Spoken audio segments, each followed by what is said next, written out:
আমার চ্যানেলে তোমাদের সকলকে স্বাগত। আজ আমরা ক্লাস 6-এর রায় ও মার্টিন প্রশ্নবিচিত্র থেকে পরিবেশের দ্বিতীয় পর্যায়ক্রমিক মূল্যায়নের 5 নম্বর স্কুল সলভ করব।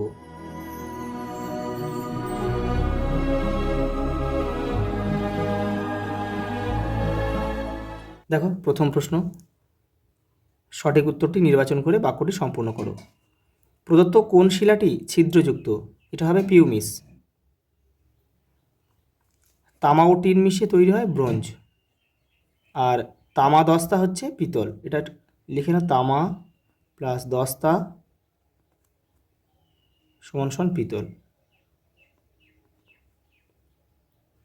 পরেরটা দেখো, প্রাকৃতিক গ্যাসের প্রধান উপাদান কি? Methane, CH4। পরেরটা দেখো, অ্যালুমিনিয়ামের প্রধান আকরিক হচ্ছে বক্সাইট, আর লোহার হচ্ছে কিন্তু হিমাটাইট। ক্ষেত্রফলের একক বর্গ সেমি। প্রদত্ত কোনটি লব্ধ রাশি? এখানে হবে আয়তন। ক্ষেত্রফল হয়, বেগ হয়, ঘনত্ব হয়।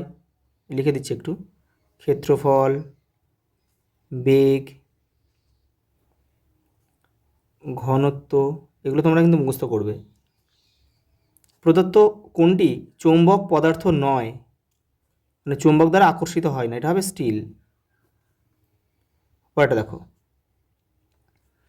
যদি একটি বলকে মাঠে গড়িয়ে দেওয়া হয়, বলটির গতি কমতে কমতে থেমে যাবে, এর কারণ কি? ঘর্ষণ বল। পরেরটা দেখো, চাপ ইন্টু ক্ষেত্রফল হবে কি? বল। এই যে, কিসের দ্বারা দুটি অস্থিসন্ধি যুক্ত থাকে? এটা হবে লিগামেন্ট।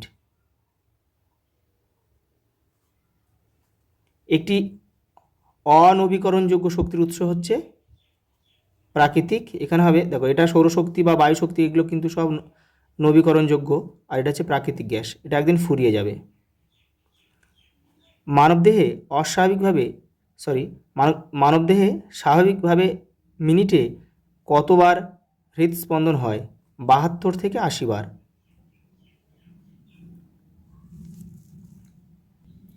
পরেরটা দেখো, শূন্যস্থান পূরণ করো। দেখো, এতে দিয়েছে, দেখো, ড্যাশকে বলে জীবাশ্ম জ্বালানি। এখানে তোমরা কয়লা লিখতে পারো, কয়লা লিখলেও হবে, পেট্রোলিয়ামও লিখলে হবে, পেট্রোলিয়াম লিখলেও হবে। পরেরটা দেখো, বি, স্থিতিশক্তি ও গতিশক্তি মিলে কি হয়? যান্ত্রিক শক্তি,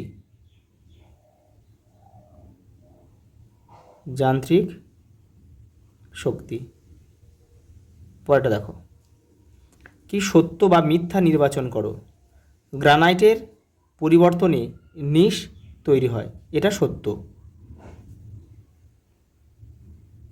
এখানে লিখছি, জায়গাটা কম আছে। এখানে দেখো, উষ্ণতার একক হলো অ্যাম্পিয়ার, এটা কিন্তু মিথ্যা। পরেরটা দেখো, আমি কে নির্ধারণ করো। আমি একটি যন্ত্র, আমি উদ্ভিদের বৃদ্ধি পরিমাপ করি। আমি কে? Arc auxanometer. শুধু অক্সানোমিটার লিখলেও হবে, অক্সানোমিটার। পরেরটা দেখো, বি, আমি একটি কপাটিকা এবং আমি বাম অলিন্দ ও বাম নিলয়ের মাঝে থাকি। আমি কে? আমি হচ্ছে দ্বিপত্র কপাটিকা হবে, দ্বিপত্র কপাটিকা, কপাটিকা। পরেরটা দেখো, একটি বলকে বাধাহীনভাবে হাত থেকে ছেড়ে দেওয়া হলো। এখানে কোন শক্তি কোন শক্তিতে রূপান্তরিত হয়েছে? এখানে হয়েছে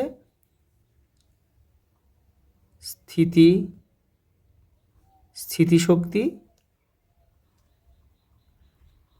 গতিশক্তিতে রূপান্তরিত হয়েছে। দেখো, এসআইতে চাপের একক কি? পাস্কাল।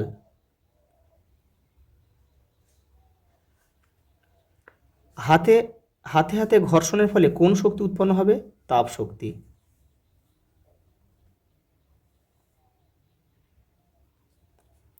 একটি ফুসফুসে বায়ুথলির সংখ্যা কত? প্রায় 10 কোটি।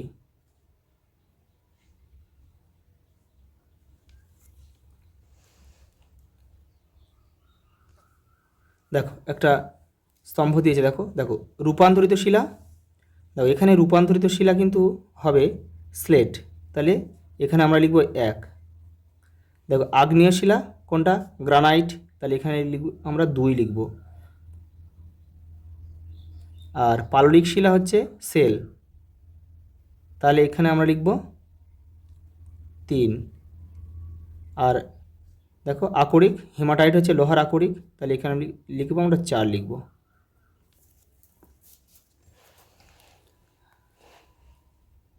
পরেরটা দেখো, আলোর তীব্রতা পরিমাপের একক কি? ক্যান্ডেলা। পরেরটা দেখো, সঙ্গে একটা প্রশ্ন রয়েছে, কোন রাশির একক বলতে কি বোঝায়? দেখে নাও।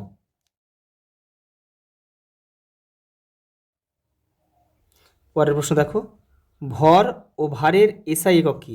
দেখো ভরের এসআই একক হচ্ছে কিলোগ্রাম।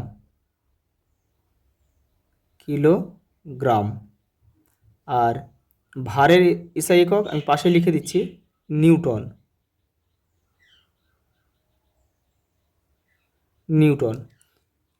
এবার দেখো সঙ্গে একটা প্রশ্ন দিয়েছে, প্রাচীনকালে গ্রীসে দৈর্ঘ্যের একক হিসেবে কি ব্যবহৃত হতো? বিঘত।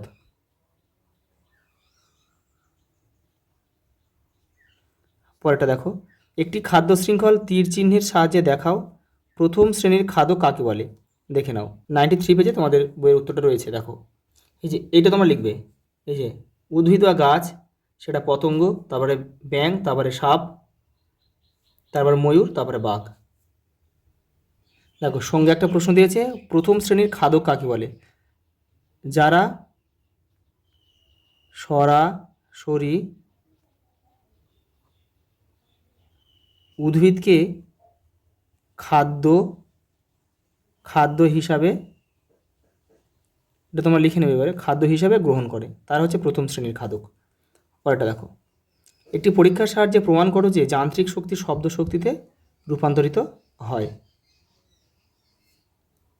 এই দেখো এখানে যান্ত্রিক শক্তি শব্দ শক্তিতে রূপান্তরিত হচ্ছে, যে ড্রাম বাজাচ্ছে এখান থেকে তোমরা এটা পুরোটা লিখবে। পরেরটা দেখো, তুমি লাইটের সুইচ অন করলে এখানে কোন শক্তি কোন শক্তিতে রূপান্তরিত হলো? এখানে তড়িৎ শক্তি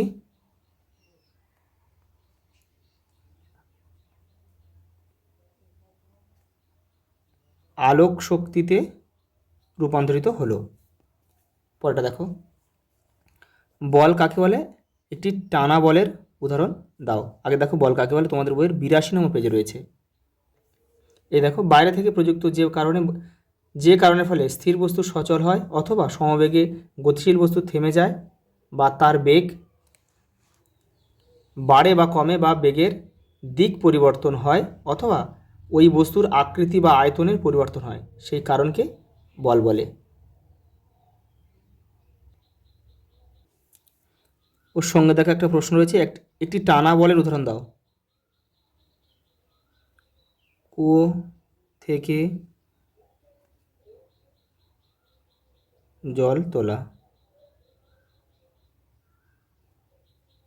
পরেরটা দেখো, একটি পরীক্ষার সাহায্যে চিত্র অঙ্কন করে প্রমাণ করো জলের গভীরতা বাড়লে চাপ বাড়ে। তোমাদের বইয়ের 102 নম্বর পেজে রয়েছে উত্তরটা, দেখে নাও। এই যে এটা তোমাদের আঁকতে হবে, আর এখান থেকে তোমাদের লিখতে হবে। পরের প্রশ্ন দেখো, বিজ্ঞানী বার্নৌলির নীতিটি লেখো। তোমাদের বইয়ের 104 নম্বর পেজে রয়েছে, দেখো এই যে একদম শেষে রয়েছে। দেখো, কোনো গ্যাস বা তরল গতিশীল হলে যে স্থানে ওই তরল বা গ্যাসের গতি বেশি, সেই স্থানে ওই গ্যাস বা তরলের চাপটা কম হবে। এই যে পারে রয়েছে, দেখো চাপ কম। বিজ্ঞানী বার্নৌলি তার এই নীতিতে এই কথাই বলেছেন। 1 কিলো পাস্কাল সমান সমান কত পাস্কাল? 1000। এবার দেখো পরেরটা, শ্বেত রক্তকণিকা, লোহিত রক্তকণিকা ও অণুচক্রিকার একটি করে কাজ লেখো। দেখে নাও। দেখো আমি এখানে ছোটো ছোটো করে লিখে দিচ্ছি। দেখো শ্বেত রক্তকণিকার কাজ হচ্ছে কি, যে রোগ জীবাণু ধ্বংস করা। রোগ জীবাণু ধ্বংস করা। আর লোহিত রক্তকণিকার কাজ কি? লোহিত, এখানে কমা দিচ্ছে, লোহিত রক্তকণিকার কাজ হচ্ছে খাদ্য আর অক্সিজেন O2 সরবরাহ করা। সরবরাহ, এটা তোমার একটু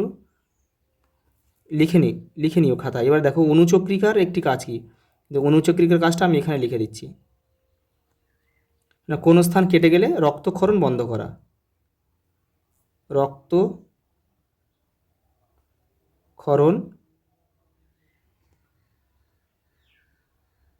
বন্ধ করা। পরেরটা দেখো,